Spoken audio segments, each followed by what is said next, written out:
Bonjour, aujourd'hui nous faisons cette vidéo pour vous présenter notre disjoncteur que vous voyez ici nommé le MT66UV. Alors le MT66UV est un disjoncteur à réenclenchement automatique qui protège vos installations contre les surtensions, les sous-tensions, les surcharges et les courts-circuits. Ce qu'il faut retenir avec ce disjoncteur, c'est qu'il réagit de façon automatique en présence de courts-circuits, de surcharge, de sous-tension et de surtension.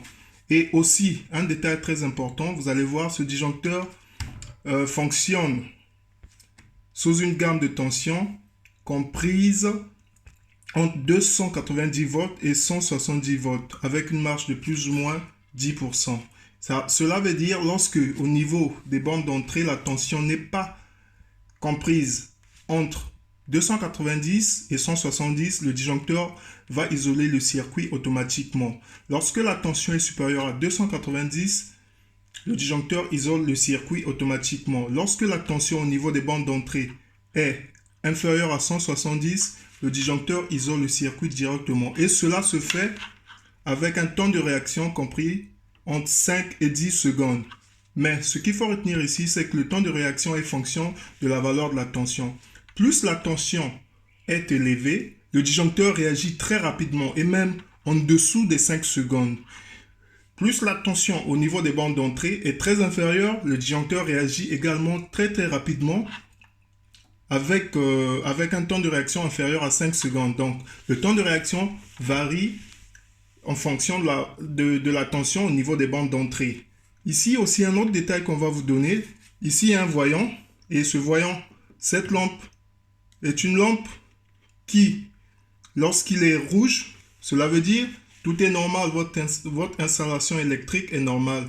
Il n'y a pas de défaut, il n'y a rien, tout va bien. Et quand la lampe ici clignote avec une couleur verte, cela veut dire qu'il y a présence d'une sous-tension, donc le disjoncteur va lâcher. Et lorsque la lampe clignote avec une couleur bleue, cela veut dire qu'il y a une surtension détectée et le disjoncteur va réagir. Encore un autre détail que je vous en prie de noter, c'est que nous en avons en plusieurs calibres et le plus grand calibre est de 125 ici. On a un calibre de 63 ampères. Maintenant, on va faire des petits essais. Comme on a notre variateur de tension ici, donc on va essayer de jouer un peu, mettre en évidence sa fonction de protection contre sous-tension et surtension. Mais la première des choses, lorsque vous recevez notre disjoncteur, avant de commencer vos essais, ou encore lorsque vous allez l'installer chez vous, la première des choses, si vous voulez qu'il réagisse de façon automatique, il faut actionner ce côté-ci. Voilà.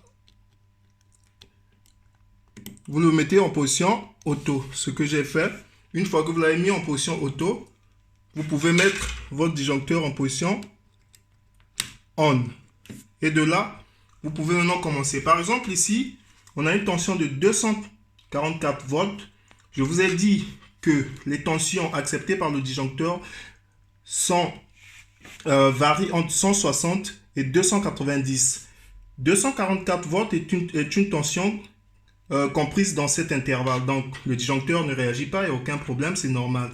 On va essayer de varier la tension, prendre une tension supérieure à 290 et voir comment notre disjoncteur va réagir. Voilà, 324. Voilà, le disjoncteur n'a pas pris beaucoup de temps pour réagir car la tension détectée est supérieure à 290. Je prends une tension comprise dans cet intervalle. 264, voilà, après un certain temps, le disjoncteur referme. Je prends encore une tension inférieure à 160. Ici, on a 265, donc je descends.